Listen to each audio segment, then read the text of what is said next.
전쟁을 일으키는 것은 김정은 정부의 탈행이다. 백두산 폭발이 가져다준 영향은 김정은 체제의 최대 위기가 발생하게 되고 결국은 최후의 수단으로 살기 위해서 국지전이나 전면전을. 네, 안녕하십니까. 반갑습니다. 미래학자 전식 박사입니다.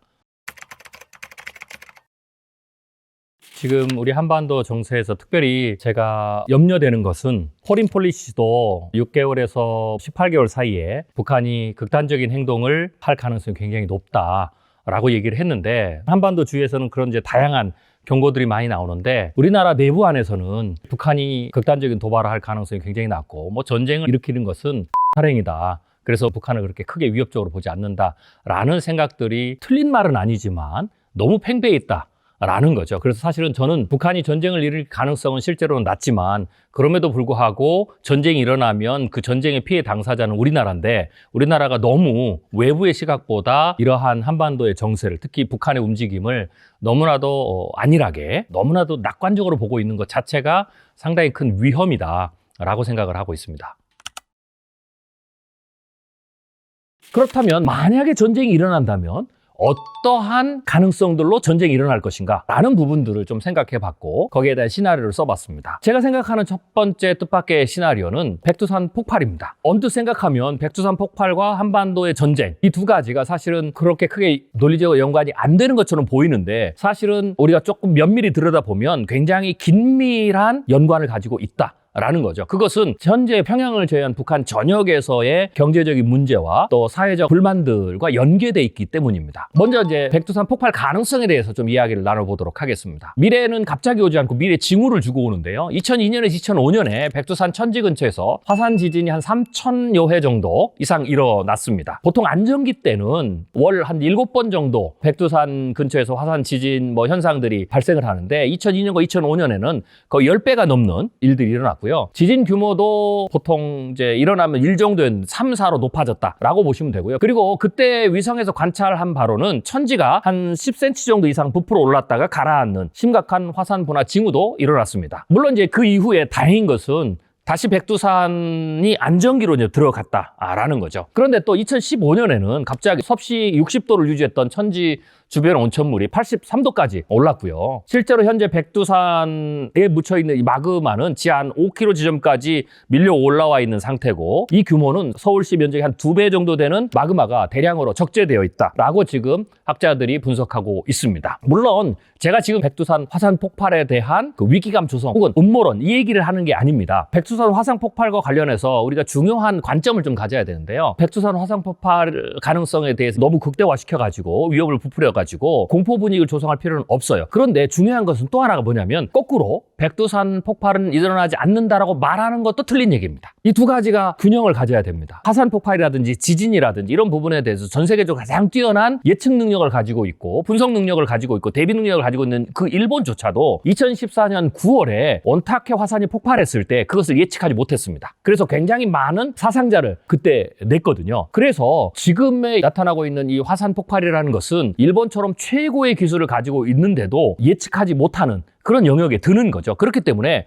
백두산 화산 폭발이 곧바로 몇 년 안에 이렇게 일어난다라고 말하는 것도 틀린 거지만, 일어나지 않는다, 일어날 가능성이 낮다 라고 말하는 것도 틀린 얘기다라는 거죠. 즉, 이 백두산 화산 폭발은 언제든지 일어날 가능성이 있으니까 일어나면 어떤 일이 벌어지느냐에 대해서 대비하고 늘 모니터링하고 주시해야 되는 그런 조건입니다. 일단 첫 번째로 백두산의 화산 폭발에 대한 패턴 혹은 사이클을 좀 우리가 생각해 봐야 됩니다. 화산 폭발 지수는 대략 0에서 8까지 정도로 나뉩니다. 한 등급 사이가 폭발 규모가 한 10배 정도가 되는데요. 인류 역사상 가장 최악의 대폭발은 화산 폭발 지수로 보면 8이죠. 이게 이제 보통은 인류 역사에 지금 기록된 것 중에 가장 최근 있었던 게 26,500년 전에 일어났던 것으로 추정되는 타오포 화산입니다. 이 규모 8 정도의 규모는 히로시마에 투여됐던 원자폭탄의 5,500만 배 정도 규모입니다. 이 규모 8은 패턴으로 보면 5만 년에 한 번 정도 일어나는 급입니다. 그래서 사실은 규모 8 정도는 현재 살고 있는 우리 세대 혹은 다음 세대, 앞으로도 100년, 200년, 1000년 규모에서도 크게 걱정하지도 않습니다.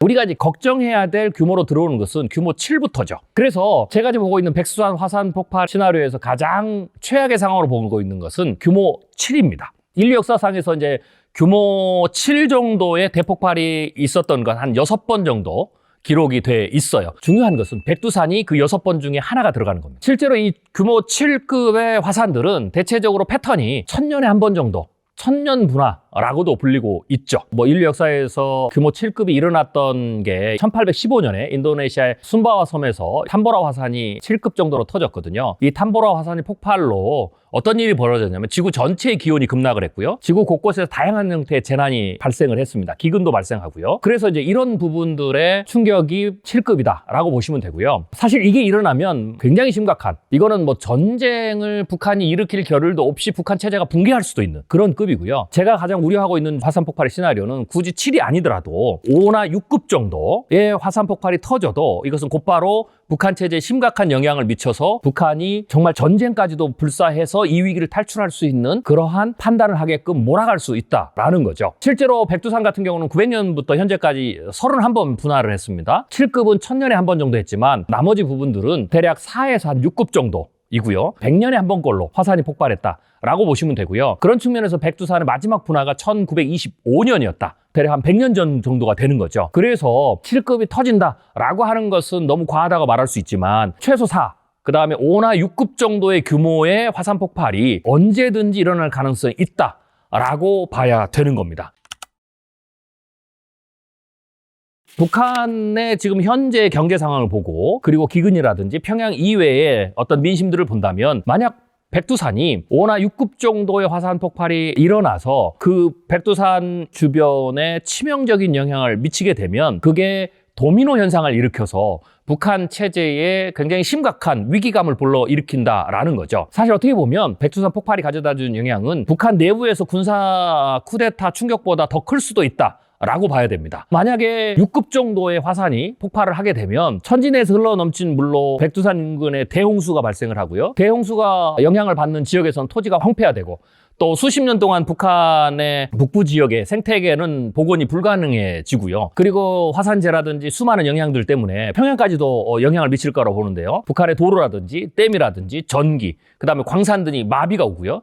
그 다음에 북한 전역에서 호흡기 질환, 식수 오염 등이 발생하게 되겠죠. 그리고 6급 정도가 되면 기온이 급강하해서 단순히 터지는 그 시간뿐만 아니라 순차적으로 1년이 2년 영향을 미쳐서 혹한, 그리고 기후 교란, 단기적 폭우, 가을과 겨울의 추위가 또 이상으로 흔들리고 그러면서 각종 작물들이 기록적인 흉작을 하게 되겠죠. 그리고 실제로 데미지도 현재 북한의 지정학 위치로 봤을 때 최소 3분의 1 정도가 주민이 직접적 피해를 본다. 그리고 6급이 정도 되면 대한민국까지 전체에 다 영향을 미치고 심지어는 일본까지 영향을 미치기 때문에 이런 정도의 피해가 발생하게 되면 북한 전체의 민심이 크게 흔들리게 되고 군부도 요동을 치게 되는 거죠. 그래서 이 백두산의 대폭발은 이것을 계기로 김정은 체제 최대 위기가 발생하게 되고 이런 상황에서 군사 쿠데타가 일어나면 말 그대로 스스로 완전히 다 무너지는 꼴이 되겠죠. 그리고 주민들도 중국으로 이탈을 하게 되고 행정 군사 시스템 완전 마비되고 이렇게 되면 결국은 최후의 수단으로 살기 위해서 혹은 내부의 민심의 동요를 막거나 군부의 심각한 요동을 막기 위해서 국지전이나 전면전을 일으킬 수도 있다라는 거죠. 그래서 우리나라의 경우 혹은 주위 나라들에서는 북한에서 백두산이 폭발할 때 그것을 단순한 자연적 재해 피해 정도로만 생각하지 말고 곧바로 전쟁 가능성이라는 측면의 시나리오도 세우고 준비해야 되지 않을까 그렇게 생각이 됩니다. 사실 한반도 전쟁 시나리오는 미래학적으로 보면 뜻밖의 미래라는 이제 시나리오 영역에 들어갑니다. 뜻밖의 미래라는 것은 현재의 다양한 어떤 징후들을 봤을 때는 일어날 가능성은 낮지만 일어나면 엄청난 영향을 미치는 미래를 다룰 때 사용하는 이제 시나리오입니다. 그렇지만 미래학에서 뜻밖의 시나리오에 관심을 갖는 이유가 좀 있는데요. 일어날 가능성은 낮지만 일어나면 한반도 전체의 미래 운명을 바꿀 만한 강력한 임팩트가 있기 때문에 그러한 미래들은 늘 염두에 두어야 된다. 대비를 해둬야 된다라는 어떤 미래학적 원론적 측면에서 하나가 있고요. 또 하나는 실제로 지금은 전 세계가 불확실성 굉장히 높아지는 시대입니다. 그래서 우리가 지난 4, 5년만 돌아봐도 뜻밖의 미래라고 생각한 혹은 이제 설마 하는 미래인데요. 그런 사건들이 굉장히 많이 일어났잖아요. 예를 들면 코로나19 같은 경우에 전 세계가 2년 동안 락다운이 돼서 경제가 초토화되는 그리고 굉장히 많은 사람들이 사망하는 그런 사건은 사실 설마 하는 미래 중에서도 설마 하는 미래 시나리오였어요. 그리고 또 최근을 봐서도 러시아가 우크라이나 전쟁을 일으키는 거라든지 사건이라든지 하마스가 이스라엘에 전쟁을 일으키는 뭐 이런 사건들도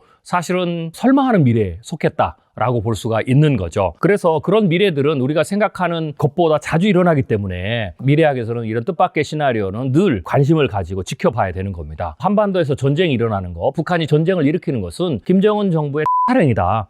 그 일을 할 리가 전혀 없다라는 거죠. 물론 그건 논리적으로 맞는 얘기입니다. 그렇지만 세상은 설마하는 미래, 그리고 그 행위라고 하는 그 행위들도 실제로 할 수 있는 가능성들이 충분히 있고 역사적으로 그런 사례가 꽤 많거든요. 2023년 10월에 하마스가 이스라엘 향해 대규모 공습을 단행하고 이스라엘과 하마스 간의 전면적인 전쟁이 시작됐는데요. 이스라엘의 정보력이 사실은 세계 최고의 정보력을 가지고 있잖아요. 그래서 이스라엘 당국이나 이스라엘의 정보국 내부에서도 하마스가 이스라엘의 국지적인 도발이라든지 뭐 테러 행위를 하는 것은 충분히 가능하지만 자신들의 국군을 걸고 전면적인 전쟁을 벌이는 것은 살행이다라고 했죠. 그런데 사실은 그럼에도 불구하고 극단적인 상황에 몰리게 되면 살행위를 선택을 하는 게 사실 인간의 기본적인 특성입니다. 하마스가 이 전면전을 감행한 이유는 크게 세 가지가 있습니다. 첫 번째는 명분이죠. 당시에 이스라엘과 사우디가 수교 협상을 진행하고 있었어요. 그래서 그게 성사를 눈앞에 두고 있었거든요. 만약에 이슬람 순위파 종주국인 사우디아라비아하고 이스라엘 관계가 정상화돼서 평화적인 전국이 만들어지면 시아파인 이란의 입지는 굉장히 축소가 되는 거죠. 그럼 이란의 입지가 축소가 되면 이란의 지원을 받는 하마스 역시 위축이 되는 거죠. 그래서 그러한 것을 막아야 되는 명분이 하나가 있었고요. 두 번째로는 하마스의 내부의 문제도 있었습니다. 하마스가 가자지구를 통치를 한 16년째를 했는데요. 가자지구의 주민들의 불만이 굉장히 커졌거든요. 가자지구 팔레스타인 의회가 132석이 있는데 하마스가 그중에 72석을 차지하는 거대 양당이었는데 이들이 이 거대 야당으로서 역할을 잘 못했기 때문에 이 지역에서 팔레스타인 주민 수천 명이 하마스 깃발을 불태우며 시위를 하는 그런 일이 종종 일어났거든요. 그래서 이 하마스의 내부의 문제가 있었고 세 번째로는 이 실질적인 목적인데요. 이슬람의 수호자 이미지를 자신들이 부각시켜서 아랍 세계의 지지와 후원을 계속 받으려는 속셈이 있었습니다. 만약에 존재감이 약화되면 재정 문제에 커다란 심각한 위협을 느끼는 거죠. 그래서 자신들의 존재감을 부각시켜서 재정 문제를 해결하려는 의도를 세웠던 거죠. 그래서 이러한 것들이 복합적으로 작용하면서 남들이 봤을 때 행위라고 하는 그런 행동을 실제로 단행을 했고요. 하마스 입장에서는 빠르게 공습을 해서 대규모로 한번 치고 난 다음에 아랍 세계의 힘을 얻어서 혹은 이란의 힘을 얻어서 우리도 큰 데미지를 입지만 그래도 어떻게 협상을 하면 안정적으로 탈출구를 마련할 수 있지 않을까 생각을 했던 겁니다. 즉 생각의 관점이 다르다는 거죠. 그런 어떤 것들이 복합적으로 연결돼서 사실은 중동에서 하마스가 이스라엘과 전면전을 했죠. 이런 것처럼 우리가 북한에 대해서도 김정은 정권이 전쟁을 일으키지는 않을 것이다. 살행이다 라는 말 자체가 틀린 말은 아니지만 그걸로 너무나 낙관한 채 대비하지 않는 것, 이러한 것들은 굉장히 큰 문제다라고 할 수가 있습니다. 실제로 우리가 과거 역사를 보면 2010년 3월 26일이었죠. 북한이 백령도에서 우리 해군 제2함대 소속인 천안함을 잠수정의 기습 어뢰 공격으로 침몰을 시켰습니다. 우리 승조원이 46명이 전사를 했거든요. 2010년 11월 23일에는 북한이 1시간 동안 해안포, 곡사포 170발을 연평도에 쏟아 부었습니다. 그래서 해병대원이 사망하고 민간인도 사망하고 18명이나 되는 부상자가 나왔죠. 2013년 북한이 3.1 전쟁 시나리오라는 작전 계획을 공개한 적이 있습니다. 이 작계에 따르면 북한 인민군의 특수부대가 남한의 정부기관, 핵심 기관시설, 군의 연대급 이상의 지휘부와 주요 시설들을 선제 공격해서 우리 군의 지휘체계를 마비시키는 것으로 시작이 됩니다. 북한은 전략적으로 미국 대사관도 습격을 하고요. 그 직원들을 인질로 잡는 그런 계획도 세웠습니다. 이어서 북한 선봉부대인 1, 2, 5군단이 통일대전 신남침로라는 북한이 세운 새로운 남침로가 있는 서해 기습 상륙하고 그리고 중부권의 문산, 광덕산 루트로 내려오는 거죠. 그래서 이 수도권을 삼면에서 전면적으로 공격하는 거죠. 그래서 빠른 시간에 3일 안에 전쟁을 끝낸다. 물론 이건 뭐 북한의 생각일 뿐이죠. 그렇지만 북한의 3.1 전쟁 시나리오를 통해서 우리가 볼 수 있는 것은 북한은 끊임없이 전쟁을 일으켜서 적화 통일을 이루고자 하는 생각을 포기하지 않고 있다라는 것을 우리가 잊지 않았으면 좋겠다라는 거죠. 실제로 북한은 그 이후로 휴전선 100km 이내에 병력의 지금 70% 그리고 화력의 80%를 전진 배치 중입니다. 과거보다 사실 50km 정도를 더 전진 배치한 상태죠. 북한이 휴전선 100km 이내에 있는 전진 배치된 화력을 일제히 발사하게 되면 우리가 그 모든 화력을 다 막을 수도 없거든요. 그래서 만약에 전쟁이 일어나서 우리가 한반도 통일까지 끌고 가지 못하고 어정쩡한 상태에서 대해서 우리가 협상을 맺거나 전쟁이 종결이 되면 사실 그 피해는 고스란히 우리나라만 지는 겁니다. 우리가 6.25 전쟁 이후 어렵게 지금 경제를 부흥시켜서 전 세계 10위권 안에 경제에 들었는데 우리나라 같은 곳에서 전쟁이 일어나면 우리나라는 경제적으로 완전히 곤두박질 치게 되는 거죠. 북한은 이미 우리 영토에 무력적인 도발을 했고 실제로 우리의 지정학적 영토에다 포탄도 포부은 전력을 이미 가지고 있는 나라입니다. 그런 북한이 전면전은 아니더라도 최소한 예상을 뒤엎고 국제 정세가 혼란하는 걸 틈타서 혹은 자체 내부에 어떤 문제가 생기면 주민들의 관심, 군의 관심을 딴 데로 돌리기 위해서 한반도에 도발적인 국지전을 벌일 가능성은 충분하다. 최소한 서해 오도를 기습적으로 점령한 이후에 미국과 협상을 통해서 뭔가 새로운 국면을 끌어내는 그러한 전략들은 충분하다라는 거죠. 그래서 이러한 위험이 늘 도사리고 있기 때문에 우리는 언제든지 전쟁에 대한 위험 가능성들을 철두철미하게 대비하고 준비해야 된다. 거꾸로 오히려 한반도 외부에서 한국은 전쟁이 일어나지 않아. 이제는 그런 게 없어. 미국이 잘 막을 거야. 혹은 동맹국들이 그런 것들을 다 견제할 거야. 중국도 전쟁을 하는 걸 원치 않아. 라고 낙관적인 무드가 있다 할지라도 우리는 거꾸로 끊임없이 위기에 대한 의식을 가지고 있어야 되는 거죠. 제가 오늘 준비한 내용은 여기까지고요. 다음 시간에 또 다른 전쟁 가능성, 전쟁을 일으킬 수 있는 시나리오에 대해서 우리 살펴보도록 하겠습니다. 감사합니다.